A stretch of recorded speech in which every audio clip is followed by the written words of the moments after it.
Mungu atubariki. Que Dieu nous bénisse. Tunamiramukia kwanza mujina la bei la Bwana wetu Yesu Kristo. Amen. Nous vous saluons dans le nom précieux de notre Seigneur et Sauveur Jésus-Christ. Ndio saa vile mtumishi wa Mungu aliweza kusema. Oui, comme l'a dit le serviteur de Dieu. Mimi ni ndugu yenu Sangwa Muyumba Paul. Je suis votre frère Sangwa Muyumba Paul. Natokea Lubumbashi. Je viens de Lubumbashi. Kumakutano ya Luoshi.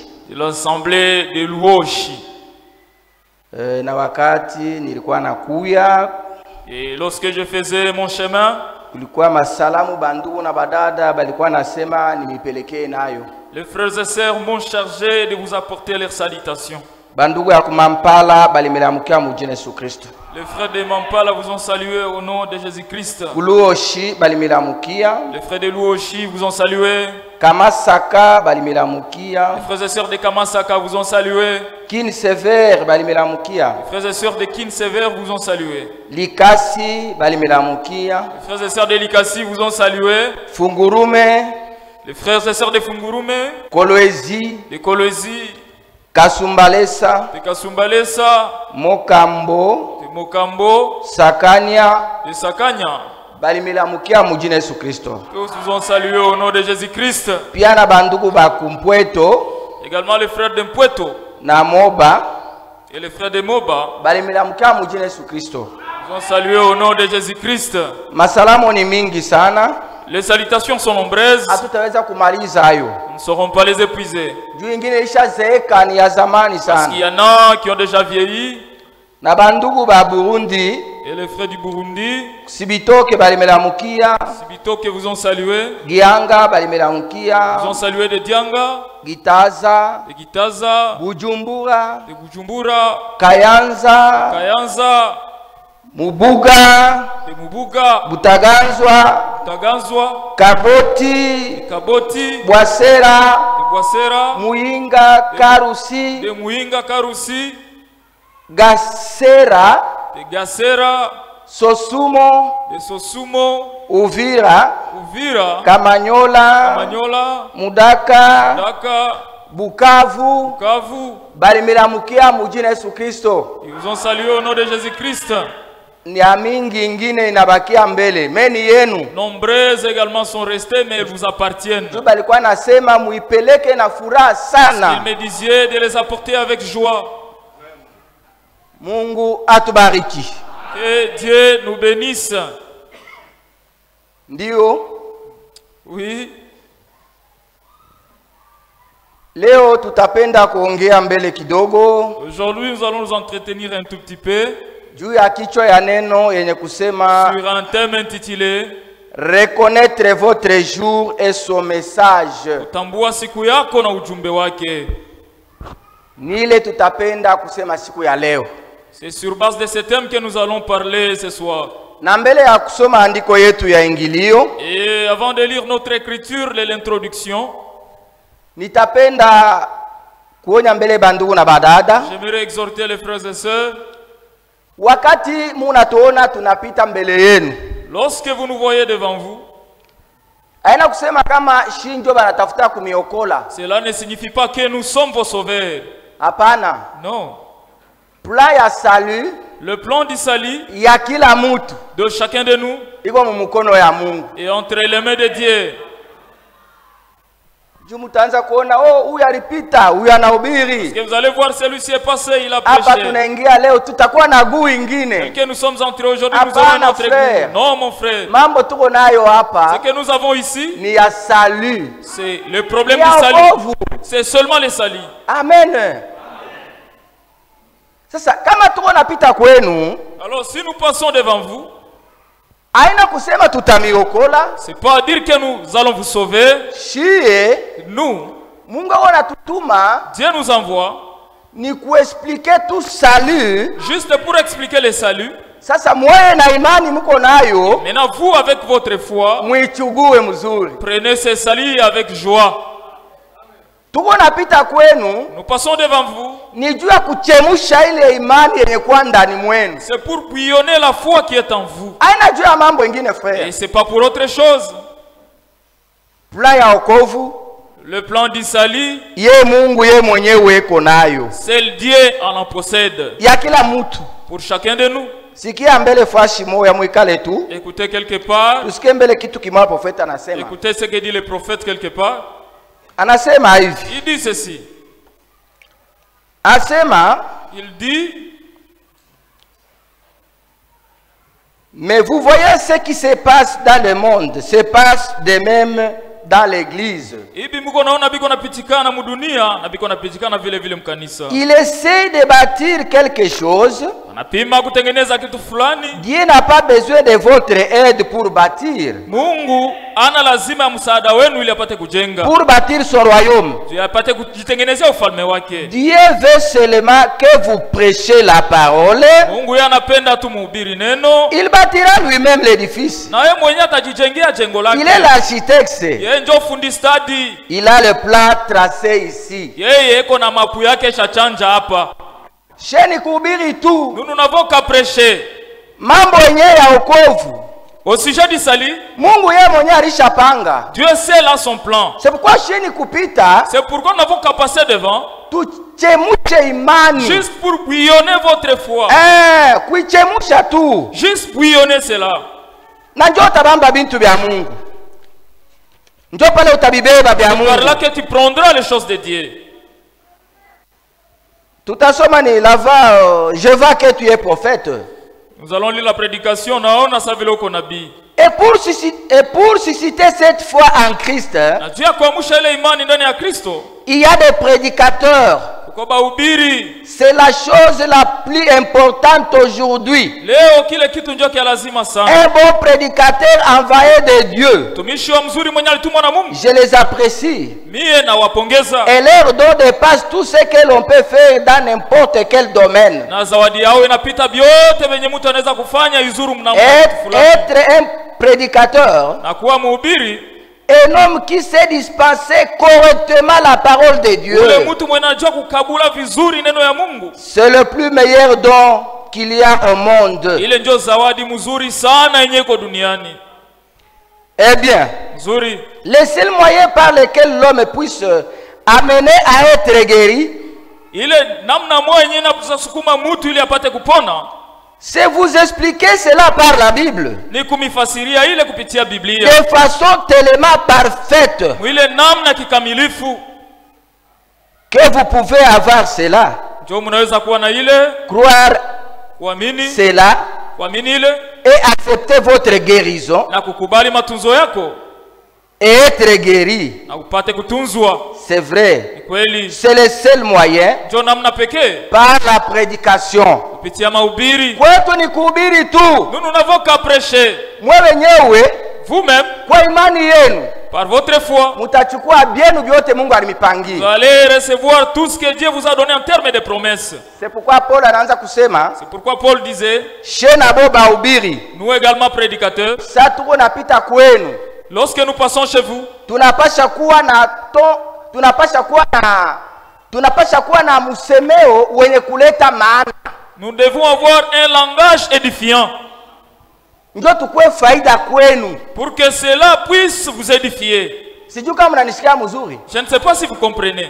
Paul anaanza kusema Paul disait, kama mimi napita kwenu si je viens chez vous nasema kwa lugha et que je parle en langue yenye mweye amusikie, que vous ne comprenez pas, wala ile mambo leo nasema ou bien tout ce que j'ai dit, siseme na ufunuo je ne le parlais pas avec révélation wala na kujua ou avec la connaissance wala na unabii ou non pas avec la prophétie, wala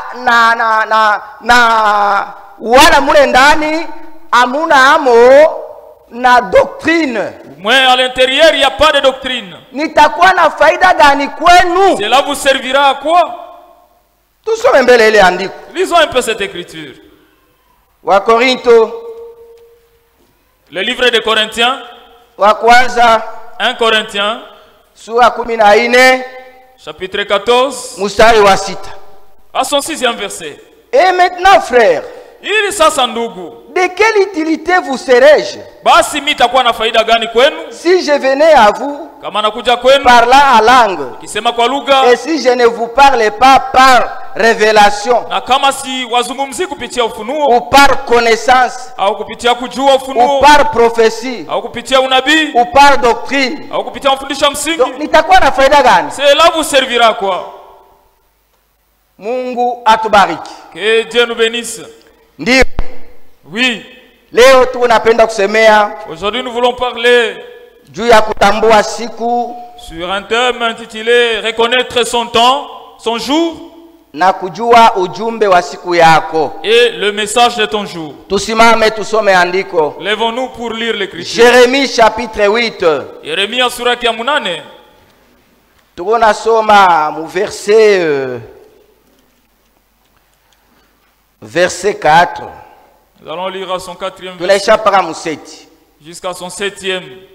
Dis-leur, ainsi parle l'Éternel. Asiwaambie wa milele anasema hivi. Est-ce que l'on tombe sans se relever? Je, mtu anaanguka bila kulamuka? Ou se détourne-t-on sans revenir? Au tunageuka kuelekea mwelekeo wengine na tushinde kurudia kwetu litokea? Pourquoi donc ce peuple de Jérusalem s'abandonne-t-il à des perpétuels égarements? Juu ya nini basi hao watu wa Yerusalemu wanajiachilia kwa kupotea kwa umilele? Ils persistent là dans la tromperie. Wa wanadumu katika udanganyifu. Ils refusent de se convertir. Wanakatala kujigeuza. Je suis attentif Mimi ni msikilivu et j'écoute. na misikio langu nasikia. Ils ne parlent pas comme ils devraient. Hawasemi kama vile walipasha kusema. Qu'un ne serait pas de sa méchanceté. Hakuna hata mmoja anayetubu toka ovu wake. Et ne dit, Na wala asemi, qu'ai-je fait? nilifanya nini?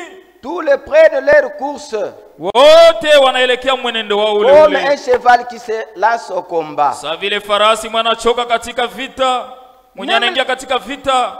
Même la cigogne connaît dans le cieux sa saison. Hata sigoni inajua kutokea majira ya wingu wakati wake. La tourterelle, Vile vile turteleli, l'hirondelle hirondelle et la grille na grille observent le temps de leur arrivée. na wanaangaliaka wakati wa kuja kwao. Mais Lakini mon peuple watu wangu ne connaît pas la loi de l'Éternel. Amen. hawajui sheria wa milele. Amina. Tuikale. Asante. Tutapenda kusemea juu ya kutambua siku na ujumbe wake. Nous voulons parler au sujet de reconnaître son jour et son message. Juu ya nini tutasema juu ya hii kichwa ya neno? Pourquoi nous allons parler au sujet de ce thème? Tutapenda kusemea hii Nous voulons parler à ce sujet ni juu ya kuonesha kubatoto ya Mungu ya kama pour montrer aux enfants de Dieu que huyu Mungu tunafuata hapa ce Dieu que nous sommes venus suivre ici anatumikaka mumanyakati. travaille dans des temps. Donc Mungu anatembeaka Dieu marche na makazi yake. avec ses œuvres. Sasa kitu kimoya anasema, Mais ce qu'il nous dit ici, anaanza kutapa bandege, il commence à vanter les oiseaux. asema boba natambuaka wakati Il yabo. dit les oiseaux reconnaissent leur temps. Me bantu bangu mi Mungu Mais mon peuple à moi éternel habajua hata sheria yangu. ne reconnaît même pas ma loi. Frère, mwanadamu eko mtu mubaya sana. Frère, l'homme c'est la créature la plus méchante. Atambuake. Et il ne reconnaît jamais son temps. Lakini bandege, Mais les oiseaux, frère, boba natambuaka wakati yabo kama inafika. ils reconnaissent leur temps ou leur saison. Banatambuaka maalama. Ils reconnaissent les signes. Kama banaona maalama yabo inafika. Quand ils voient leurs signes s'approcher, Balikuwa huku, ils étaient de ce côté. banatoka, Ils vont quitter. bote banaenda ngambo Ils ingine. vont se déplacer vers un autre Juu endroit. ya nini? Pourquoi? Balitambua maalama ya wakati yabo. Ils ont reconnu les signes de leur temps. Me bantu ba Mungu, Et frère, les gens, les hommes, les peuples de bamingi Dieu, abatambuake. nombreux ne connaissent pas, ne reconnaissent pas leur temps. Chobana frère Branham eko nafasiria tremblement moya ilifanyikaka ku Inde. C'est pourquoi le frère Branham était en train d'expliquer le tremblement qui s'était passé en Inde. Asema Roho Mtakatifu alimsukumaka aende kule. Il a dit le Saint-Esprit l'avait poussé d'aller là-bas. anaingia mu bureau ya administrateur. Il est entré dans les bureaux des administrateurs. Anakuta kitabu banaandika juu ya tremblement moya ilifanyika. Il a retrouvé un livre sur lequel on expliquait un tremblement qui s'était passé en un temps. Anasema mule sema ba homme de science. Il a dit les hommes de science. Balisemaka kutakuwa tremblement. Ils nous ont dit qu'il y aura un tremblement. Sasa abakudeterminaka ni siku gani? Mais il n'avait pas terminé le temps.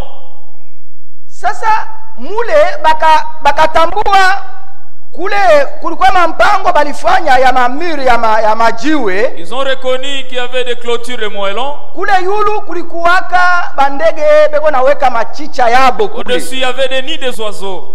Na mupembeni ya ile mpango mulikuwa naishi banyama beko nafuata kabaridi mule pembeni ya lupango mule. Et à côté des murs il y avait des animaux qui suivaient ces froideurs. Mukusoma mule anatambua sema.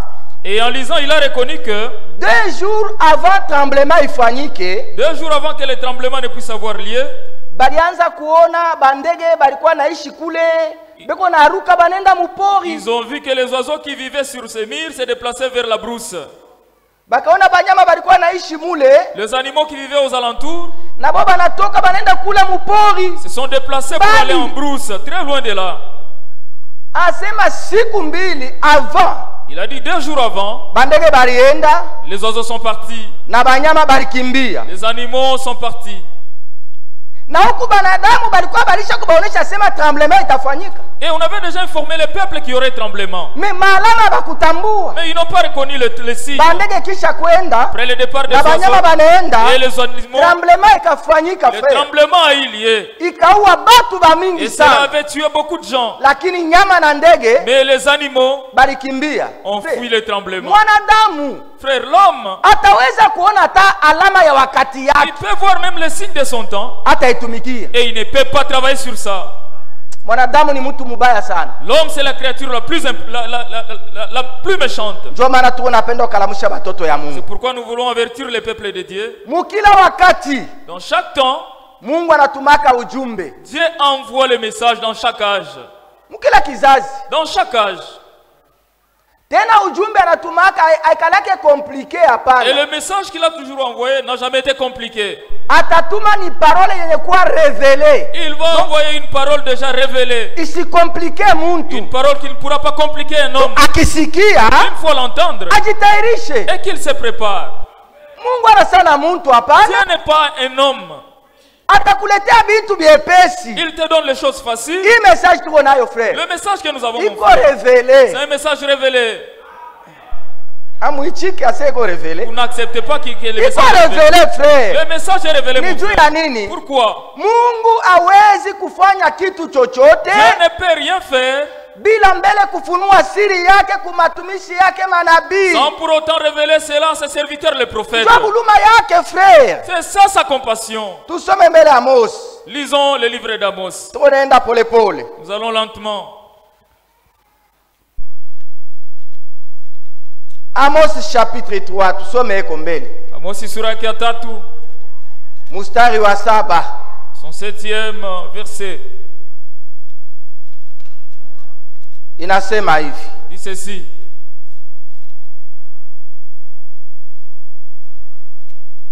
Inasema verset 7. Son 7e verset il est dit. Car le Seigneur l'Éternel ne fait rien sans avoir révélé son secret à ses serviteurs, le prophète.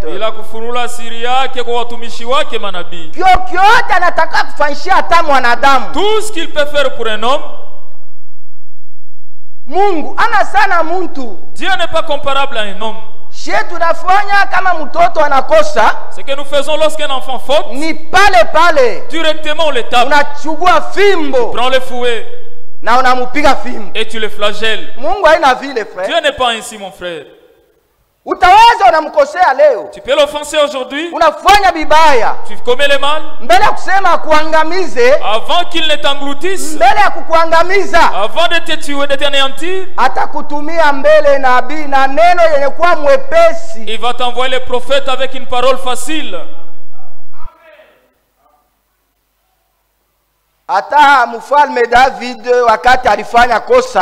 Même lorsque le roi David fauta, anauisha Uri, il a fait tuer Uri, na akabeba mke wa Uri, il a pris la femme d'Uri, anakuwa mke wake, et il devint sa femme. Bila vitu bilikuwa bibaya kumbele ya Mungu. C'est des choses horribles devant les yeux de Dieu. Bibaya sana. C'était des choses horribles. Frère, Mungu achezake na zambi. Frère, Dieu ne badine jamais avec le péché. Mungu asipende zambi. Même là où vous êtes assis, Dieu n'aime pas les péchés.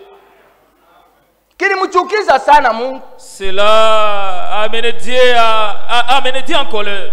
Angeweza anatosha moto mbingu na inalunguza David anakufa. Il devait envoyer le feu du ciel pour toucher David afin qu'il meure.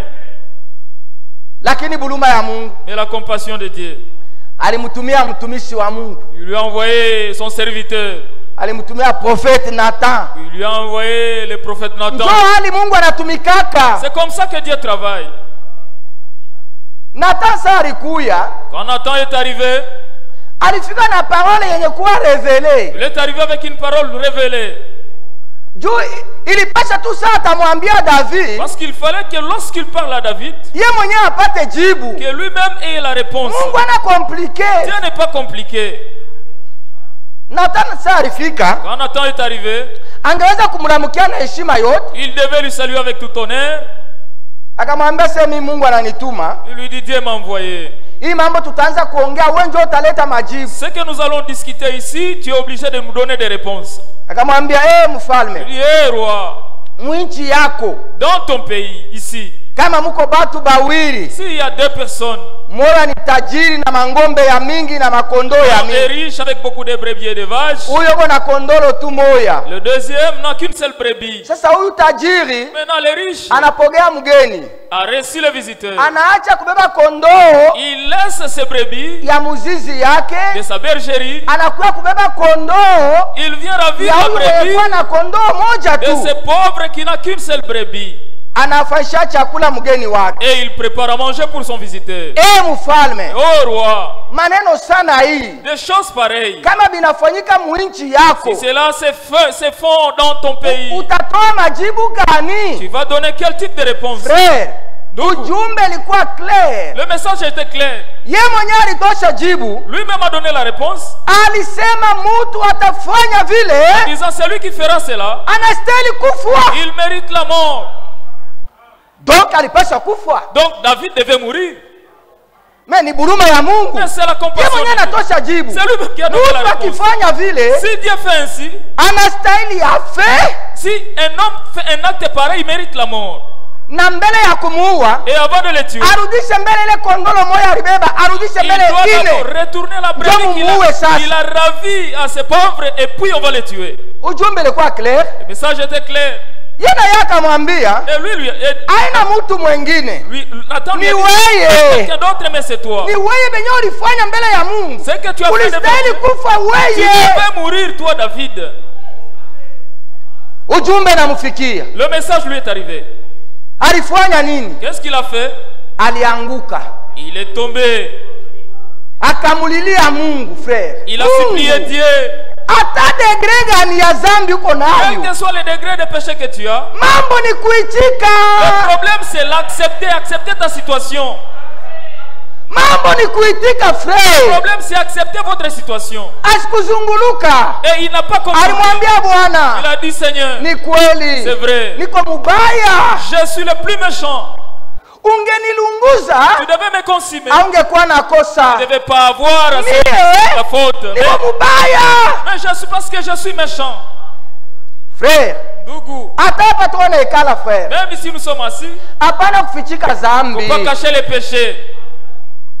Mungu anapokea hata degré kani ya zambi yako. Dieu reçoit chacun de nous, quel que soit le degré de nos péchés. Bila bilifanyaka David. Ce qu'avait fait David. Ule Uria angekuwa ndugu yako. Si Uri était ton frère, si ungeenda kumubamba na muua tu wewe peke. Tu devais toi-même le tuer. Lakini Mungu, mais Dieu, alimtumia mbele mjumbe. Vous lui envoyé d'abord le messager. Mungu ni Mungu wa mapendo. Notre Dieu c'est un Dieu d'amour. C'est pourquoi même aujourd'hui, nous avons reçu les messages. Si nous essayons de reculer un peu, Du temps de Noé. Munajua. Vous connaissez l'histoire? Comment bantu balikosa kumbele ya Mungu? Comment les gens ont offensé Dieu? Mungu anaanza kujuta juu ya nini niliumba mwanadamu. Dieu s'était repenti pourquoi il a créé l'homme. Mwanadamu inakuwa paka mawazo mubaya tu. Dans la vie de l'homme, il n'y a que des mauvaises pensées. Maisha mubaya kumbele yangu mimi Mungu. Une mauvaise vie devant mes yeux. Natubu mimi Mungu. Je me répands moi Dieu. Juu ya nini niliumba mwanadamu? D'avoir créé l'homme. Sasa maintenant, sa vile sichezake na zambi, comme je ne badine jamais avec les péchés, nitabamaliza bot, je les exterminerai. Nitaanzia tangu batu, je commencerai par les hommes, nyama, au bétail, ndege, les oiseaux. Vyote mitabimaliza. Je les exterminerai tous. Mungu anasirika. Mon frère, lorsque Dieu se fâche, il va les exterminer. Anasema atabamaliza. Il a dit il va les exterminer. Na kama Mungu anakamata mpango frère, si Dieu prend une décision pareille, arudi yake nyuma, il ne recule jamais. Ile ndio mnapaswa kujua. C'est ce que vous devez savoir. Akishabamba mpango yake, si Dieu prend sa décision, arudi yake, il ne recule jamais. Mungu anabakia ni Mungu. Notre Dieu reste Dieu. Ana mutu. Ce n'est pas un homme. Mpango inasimama frère. Et la décision est tombée. Ya kumaliza mwanadamu mudunia kubatosha. Terminer l'homme dans le monde entier. Tunasoma ka Bible. Nous lisons la Bible. Tunayua pala li décider. Connaissons quand est-ce qu'il a décidé. Angeweza kufanya bila anapenda. Il devait faire ce qu'il voulait. Lakini mapendo ya Mungu. Mais l'amour de Dieu. Akavumbula asema, il a découvert que misikalake mukuangamiza mutu, je n'extermine pas l'homme, kama si ya mutumia bado nabii na parole révélée, sans pour autant l'avertir. Akamwambia Noa, il a dit à Noé, mimi nakuona weye, je te vois, uko wa kunyoloka, tu es un homme droit et honnête. Misi uwake mutu bure, je ne tue personne pour rien. Uende na parole, va avec la parole. Wewe ndio prophète, c'est toi le prophète. Uende na parole, avec la parole, uoneshe bantu, et va montrer cela aux gens. Ni mambo kani? C'est quoi les problèmes? Baingie tu musafina. Ils entrent seulement dans l'arche. Aina kusema batatubu zambi njo baingia. Avant d'entrer, ils vont se repentir. Non. Kuingia tu musafina. Juste entrer dans l'arche. Njo bapone na kasirani yangu. Pour que leur vie soit épargnée de ma colère. Ni kweli Noé alifanya vyote. C'est vrai, Noé a construit l'arche. Akatengeneza safina. Il a construit l'arche. Vyote. Il a fait tout. Akahubiri. Il a prêché. Akabaonesha bantu baingie. Il a demandé aux gens d'entrer dans l'arche. Le prophète dit, alifanya tena kama miaka 110 frère. Il a fait encore 120 ans de prédication. Ni neema muniveau kani? C'est quelle grâce? Tena miaka 112 juu tu ya bantu baingie. Il a fait encore 120 ans pour laisser aux gens la voie libre d'entrer dans l'arche.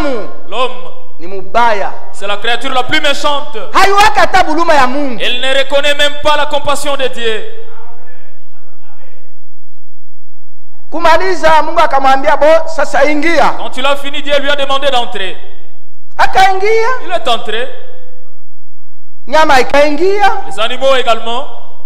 Na Mungu akamwambia Noé. Et Dieu a dit à Noé, tabambia batu kesho. Tu diras aux gens que demain, mutaona, vous verrez, mvua itanyesha, la pluie va tomber, bale bantu bote babaya, tous les méchants, kesho mutabaona gisi batakufa. Vous verrez comment ils seront engloutis demain. Kama bantu balipataka kale kabari kale. C'est pas si les gens, les peuples avaient eu cette nouvelle. Njo barafiki yake bakakuya. Maintenant ses amis sont arrivés.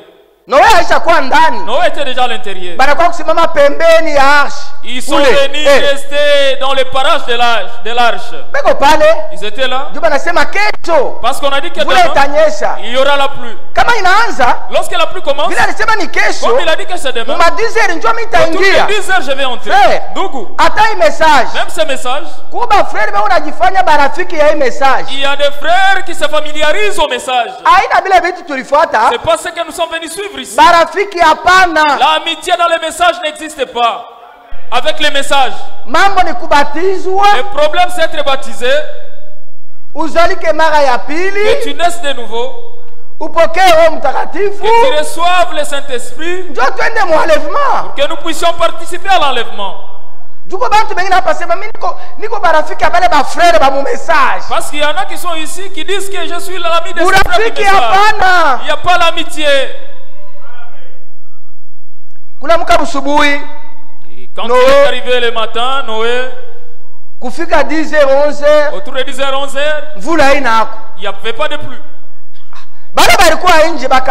Ceux qui étaient dehors, Noé s'aventurier. Maintenant,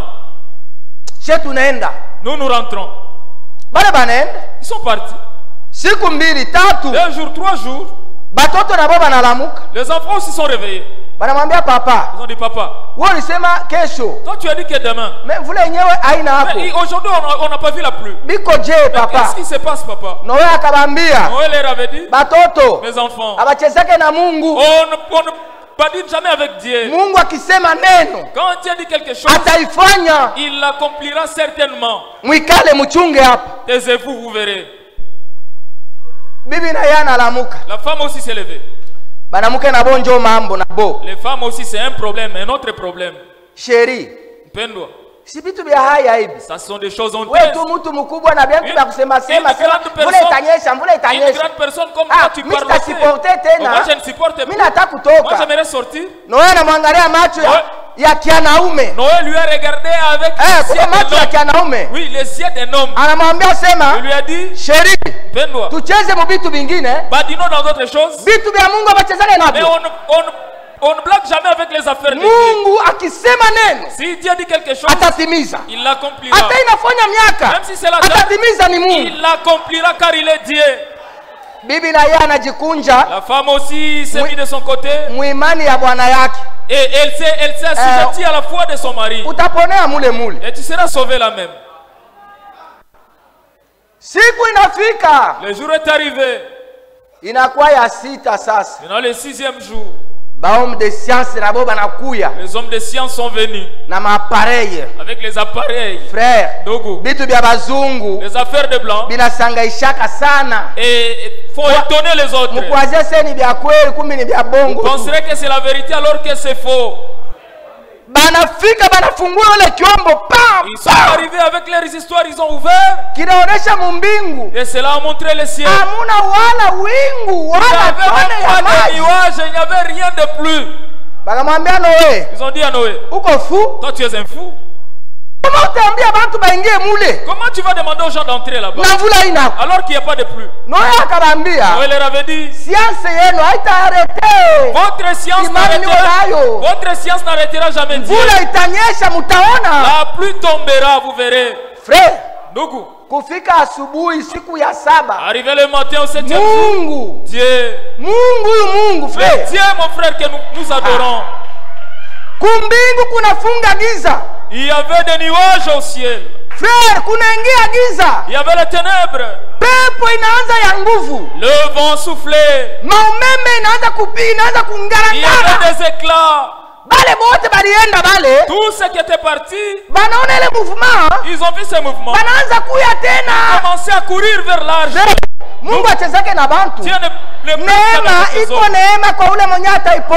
La grâce est grâce pour celui qui la recevra comme grâce. Quand ils sont arrivés là, plus comme ça, ils ont dit à Noé, c'est vrai. Oh, on accepte. Et nous voulons entrer. Noé a dit la porte est déjà fermée.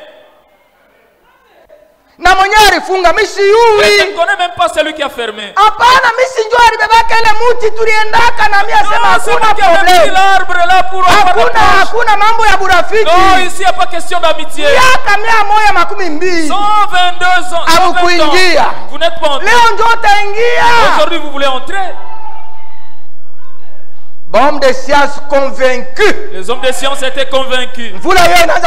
La pluie commençait à tomber. Ils ont dit à Noé, ouvre seulement pour que nous puissions entrer. Nous sommes tes amis. Il a dit, vous, votre temps, c'est celui-là que vous aviez. En ce moment, c'est le temps des enfants de Dieu. La pluie a englouti beaucoup de gens.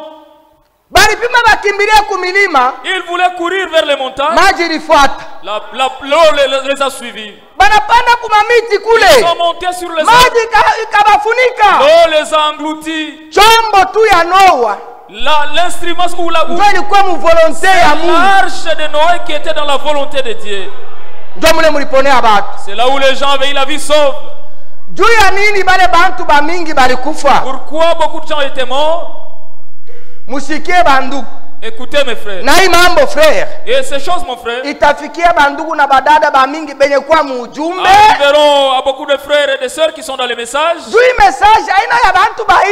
Parce que ce message n'est pas des gens de dehors.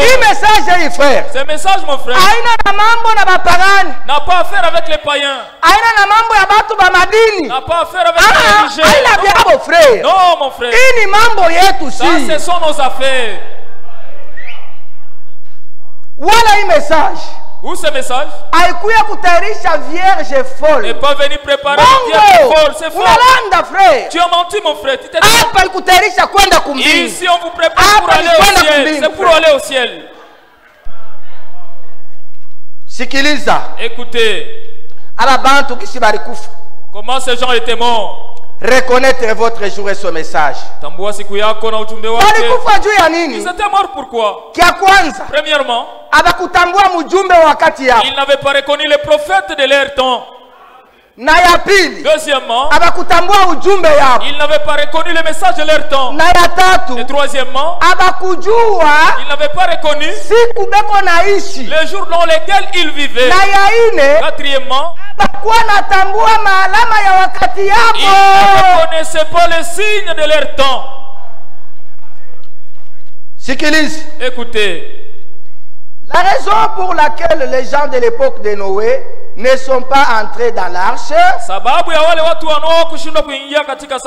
c'est parce que ils n'ont jamais reconnu ni le message ni les messagers. C'est la seule raison pour laquelle ils sont péris. C'est parce qu'ils n'ont pas reconnu l'heure où ils vivaient. Ils n'ont pas reconnu que Dieu allait prendre des mesures à l'égard du péché.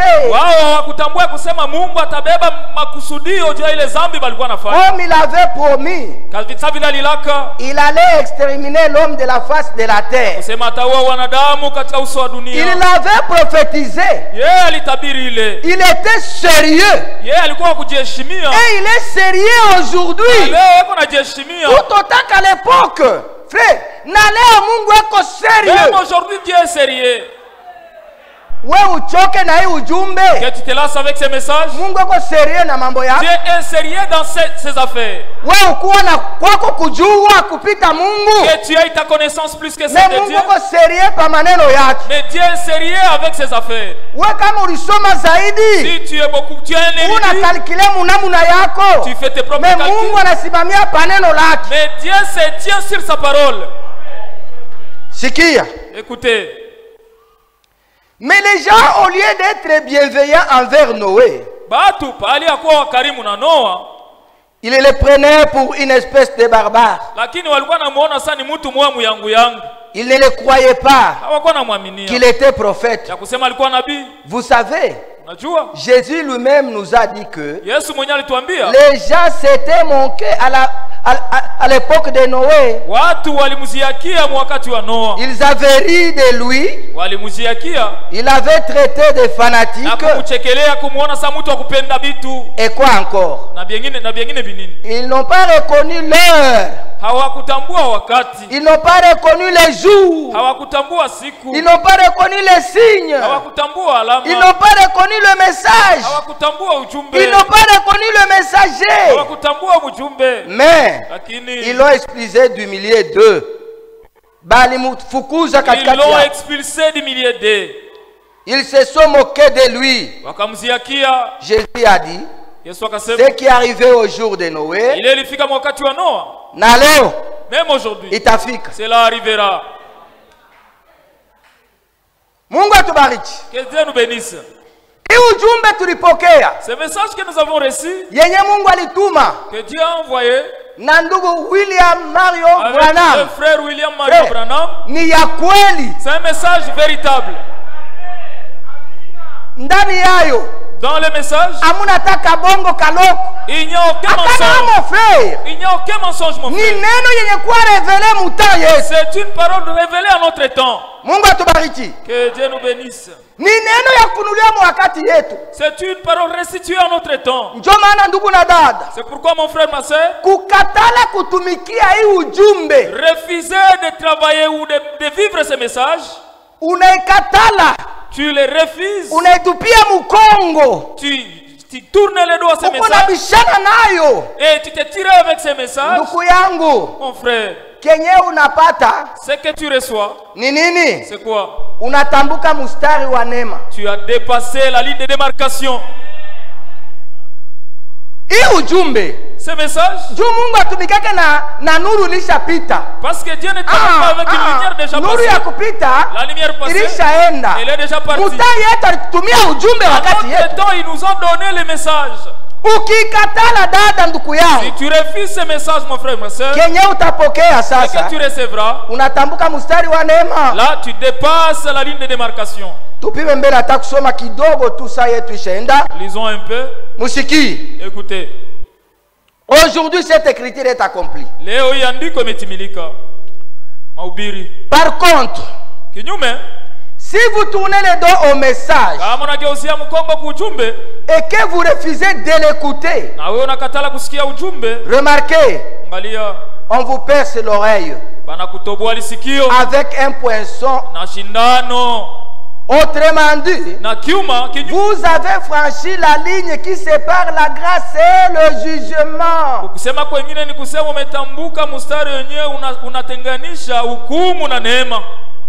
Amen. Et vous n'entendrez plus jamais l'évangile. Vous n'irez jamais plus loin. Vous devez être esclave du système dans lequel vous êtes jusqu'à la fin de vos jours. Si vous refusez d'écouter l'année de grâce, le prophète est allé encore plus loin. L'homme qui refuse la parole révélée de son temps, il a encore un péché impardonnable. Là, il n'y a jamais eu beaucoup d'appels.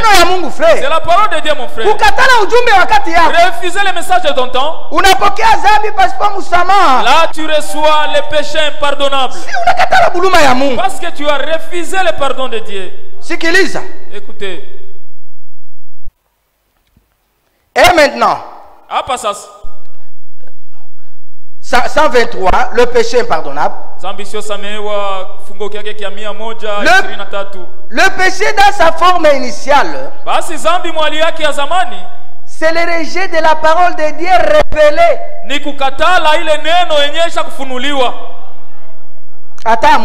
Même si vous n'acceptez pas.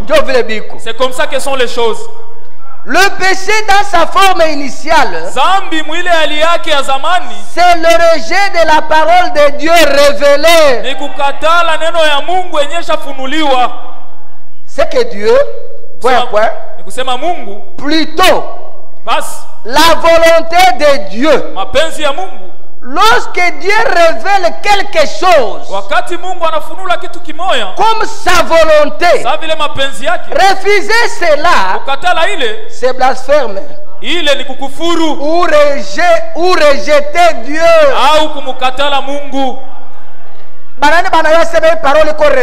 Qui accepte que la parole est révélée?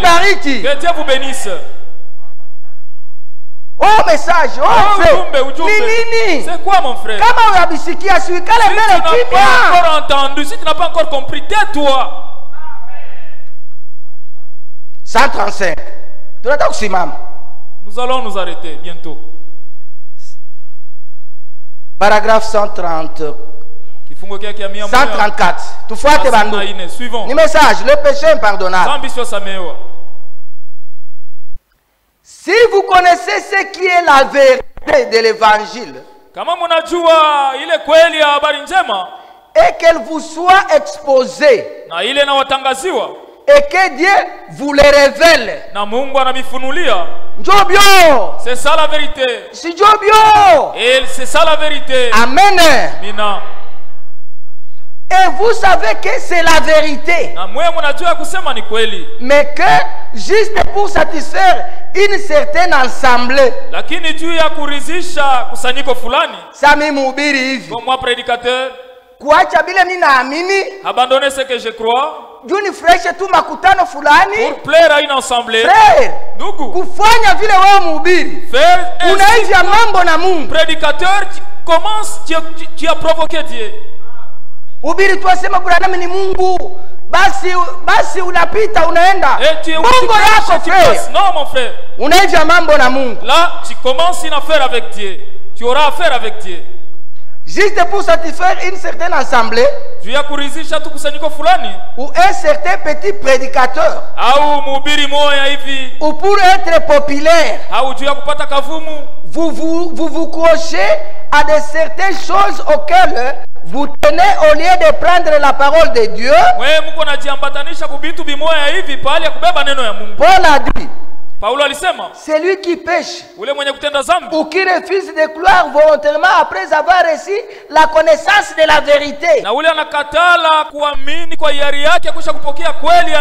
Il ne reste plus de sacrifice pour le péché.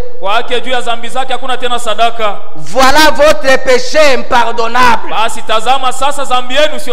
de savoir ce qui est la vérité et refuser de s'y conformer. Amen.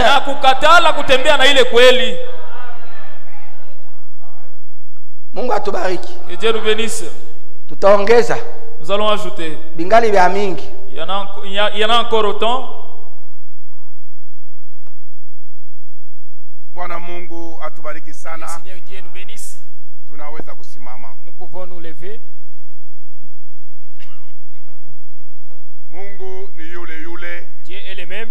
Jana leo hata milele. Aujourd'hui et éternellement. Wala badilikake. Il ne change jamais. Mungu alituonesha na mtumishi wake hapa Paradoxe. Dieu nous a montré avec son serviteur Paradoxe. Kumbuka vitu vilipitika kazama. Souviens-toi des choses qui s'est passées. Kumbuka. Souviens-toi. Mungu alituambia. Dieu nous a dit ça. Na hapa tena unasikia vile wanasoma hapa. Et aujourd'hui encore nous sommes ici. Mungu anekaaka toujours sérieux.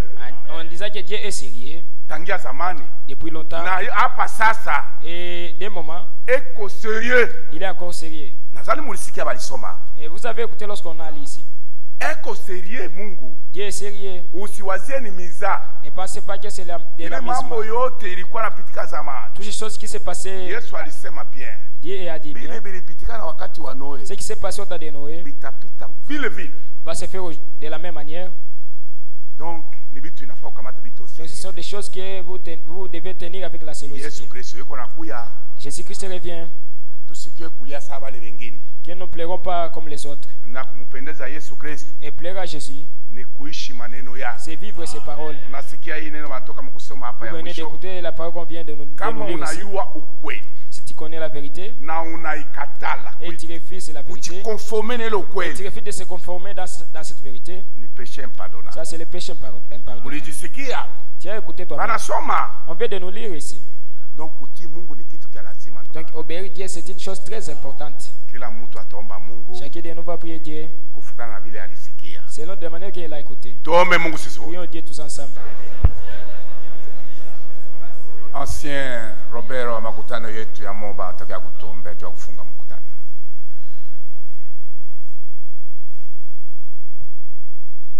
Mungu baba yetu muumbaji wa mbingu na nchi. Dieu notre Père créateur des cieux et de la terre. Aksanti sana. Nous te disons merci pour ce soir. Kwa kutuzungumzia kutukalamusha. De nous avoir parlé. Neno lako iko natukalamusha. Ta parole nous révèle. De nous réveiller dans les sommets spirituels. Car ta venue est proche. Baba, tunakushukuru kwa sababu. Nous te remercions parce que ulitutumia ujumbe. Nous envoyé le message. Na hii ujumbe wakati unatutumia. Et lorsque tu nous envoies ce message. Ni ujumbe ya matayarisho. C'est un message de préparation. Utusaidie gisi unatoka mkutuzungumzia. Assistez-nous comme tu viens de nous parler. Unasema wewe uko sérieux. Tu as dit que toi tu es sérieux. Na sisi tunapasha kuwa sérieux. Et nous devons aussi être sérieux. avec tes paroles. C'est pour te demander. Assistez-nous afin que nous puissions travailler pour toi avec grâce.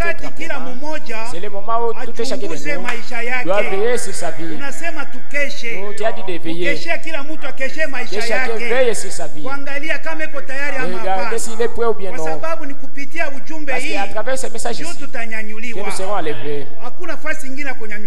Un il part pour être enlevé si ce n'est que par ces messages. Assistez-nous. Dans ce message ici, il y a le baptême du Saint-Esprit. Assistez-nous, Père. Que nous ne puissions pas s'amuser avec ces messages. Car le message, que nous puissions accepter ces messages et travailler pour ça dans notre vie. Regardez-moi ce que nous allons à la fin et les choses sont ouvertes. En montrant que tu es prêt pour venir prendre l'épouse, nous croyons que si nous sommes ici, ce n'est pas par hasard, mais tu nous as connus depuis la fondation du monde. Comme tu nous as appelés, c'est l'œuvre qui était commencée. Nous savons que tu vas l'arriver jusqu'à la fin. Ceux qui vont se prendre ici, parce que toi, tu ne nous as pas connus, nous sommes connus par toi. C'est pourquoi nous venons à toi. Que tu sois béni ce soir. Bénis ton prêtrier, tu as utilisé avec toute puissance révélée. Et il puisse continuer à l'augmenter d'autres choses. Donc, si c'est un grand corps ici, qu'il puisse proclamer les paroles de notre gloire. Bénis chacun de nous qui est participé ici. Pour ce qui te dit ce soir, vers nous croyons que nos requêtes que nous avons, que ce soit pour les maladies et d'autres requêtes, celui qui peut amener la solution, c'est toi, Jésus. C'est pourquoi, bénis les anciens de cette église, bénis les diacres, les kila mmoja mwenye kunahudumia katika hii maskani, beko na kuya kila siku, upresence kila siku, wanalipa cha 10 na sadaka, wabariki. Kwa matumaini kama utatenda hii machache tunakuomba kwa jina la Yesu Kristo, amen.